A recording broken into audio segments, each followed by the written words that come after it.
Shaky. Hello everybody, this is Craig from 9V Games, and today I'm going to do Mortal Kombat vs. DC Universe. Yes, it is the second to last video for the Mortal Kombat Hype Week, and I thought about not including this game, but I kind of have to, because everybody coins the Mortal Kombat that just came out in 2011 as Mortal Kombat 9. That would make this number 8, as it was the 8th fighting game release. I don't agree with calling it Mortal Kombat 8. I don't think it's a terrible game, however, because much as I learned yesterday when I put up, I made the Deadly Alliance Deception Armageddon video. Oh my god. My kids' toys, they're everywhere and they just fucking go off. I can't get amped, apparently, without toys going off. But yeah, I did Deadly Alliance Deception Armageddon video yesterday, and I learned that I apparently can't have my own opinion because I don't know who they were, but I made someone so mad that they disliked and unsubscribed from me, which is fucking crazy. I had 2 unsubscribers, but I'm sorry, I didn't like those games. I do think that Mortal Kombat vs. DC Universe, in terms of fighting game, was a drastic improvement over those games. But here's the thing. You're seeing it right now. It's spinning around. You could still play this game 3D. However, you were locked into a 2D plane until you held down a button to move. In this case, I believe it's left trigger. You have to hold it down in order to move across the planes. So technically, it's not a true 3D fighting game in the vein of Deadly Alliance Deception Armageddon, which makes it better. You are locked in a 2D plane. But here is my problem with those of you people who... I should have said this yesterday. Mortal Kombat is a projectile-heavy franchise. Projectile-heavy.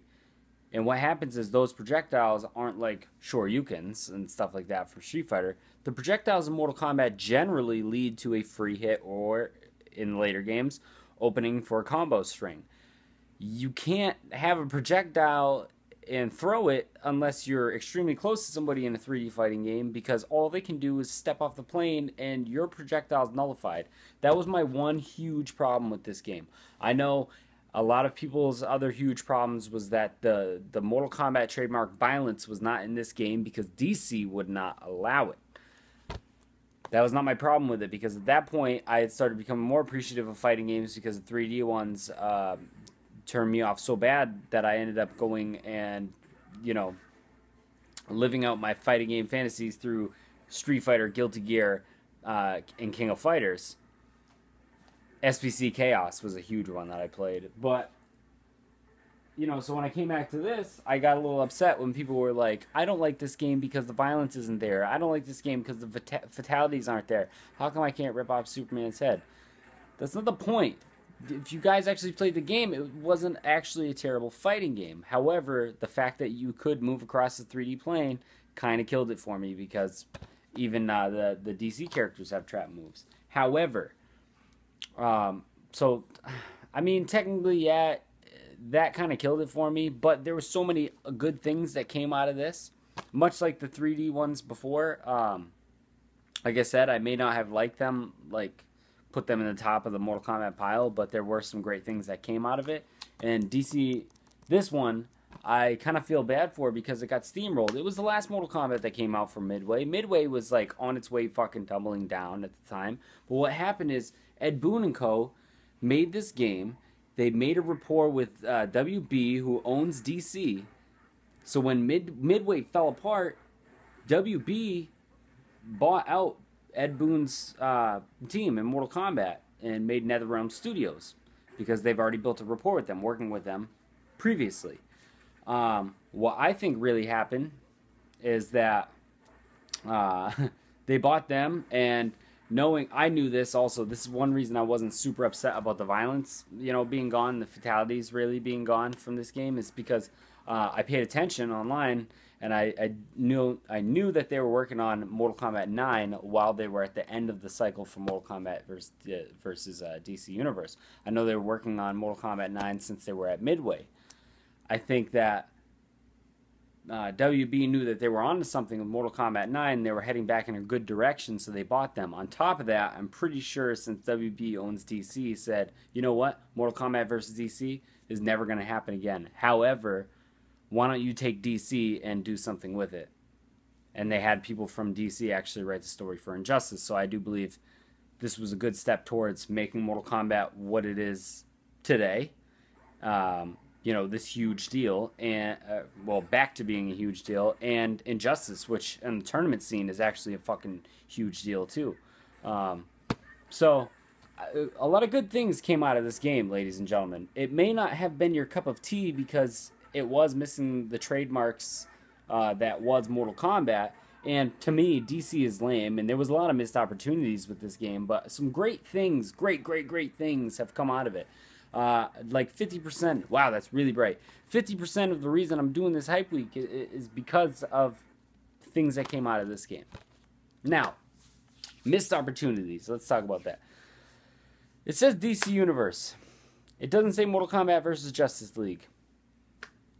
DC Universe, you guys can stretch out. I wanted to see someone from the Watchmen in there. You could have done that. They're owned by DC. They're part of the DC Universe. Oh yeah, isn't Constantine DC? I'm pretty sure Constantine is DC. How come you didn't use Constantine? Hellblazer? Because you got Scorpion on there. Scorpion resides in hell. Well, you guys have changed it to Netherrealm, but previously Scorpion resided in Earth's hell.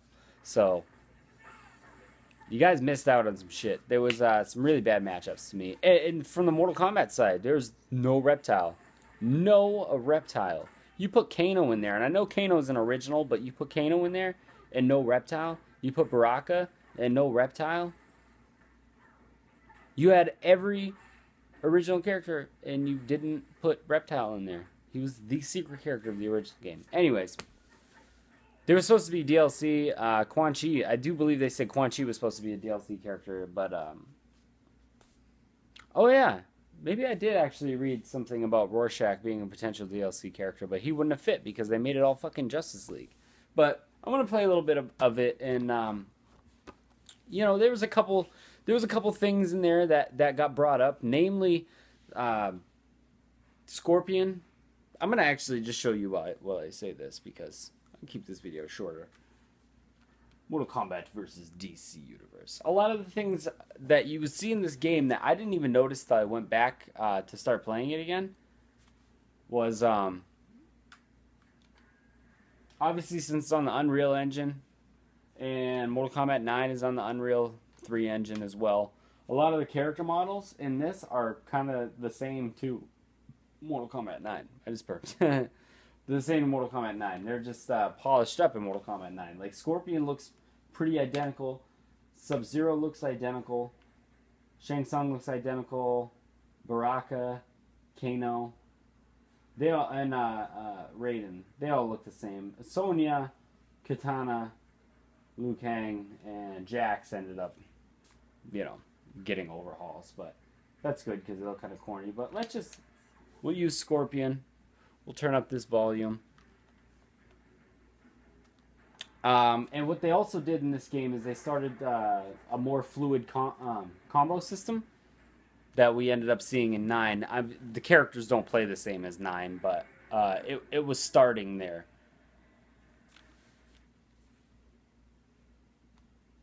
Yeah, the fatalities were lame. And it's something to do, DC said they didn't want to see any, their characters getting their heads ripped off, and they didn't want to see Superman bleeding, and they didn't want to see any of the heroes, oh god, any of the heroes doing anything super violent over the top.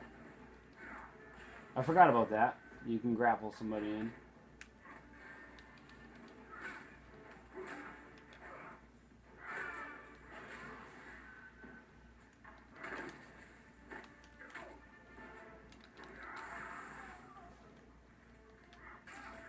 Alright, let's do some basic combos here. Yeah, I hate the Green Lantern. I fucking hate Green Lantern. I think he's one of the worst heroes in any of the companies. I cannot stand Green Lantern. And no, it's not because Green Lantern's gay. Because I know Hal's gay. That's not the reason, just in case anybody wants to pull that out of their ass. I really just think that Green Lantern's corny as fuck.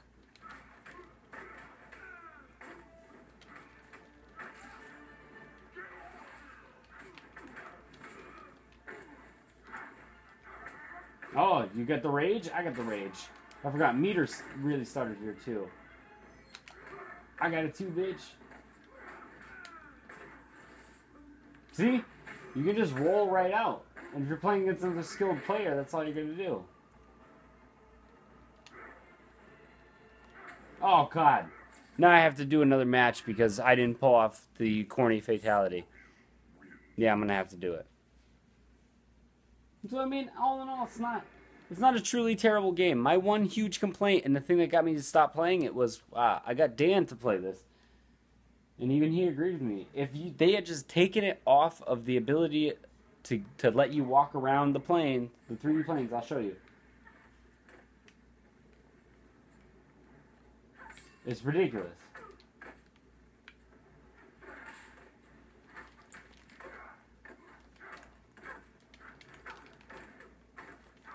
There's one thing that did start in here though is the way that they do like the insane transitions. Oh, come on. Oh, you got one on me.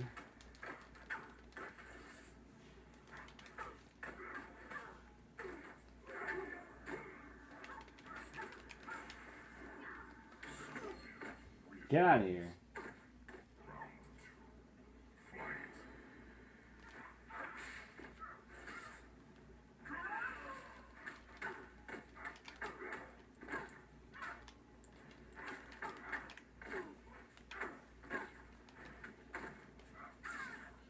I know you can tumble somebody down the stairs here, but...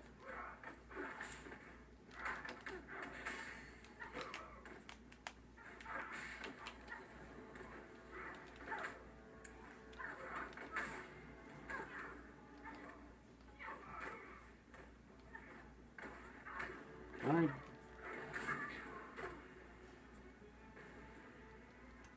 Thank you. Give me something.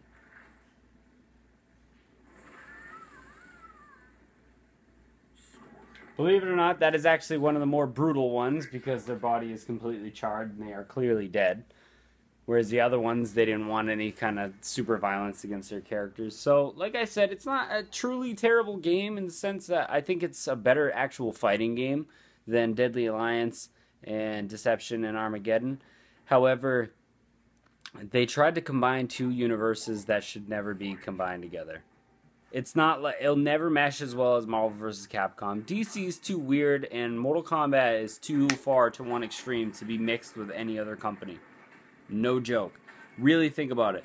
The closest franchise that they would fit to fighting in would be Mortal Kombat versus Killer Instinct, in which Mortal Kombat is still more over the top than Killer Instinct is with the violence. So, Mortal Kombat needs to really just stay by itself. But, like I said, they took these two and the one company that made it, and they're making two great things. They're Injustice in the tournament scene, and Injustice 2 I'm sure will do just as well. And Mortal Kombat is becoming a beast as it used to be. Thank you guys for watching.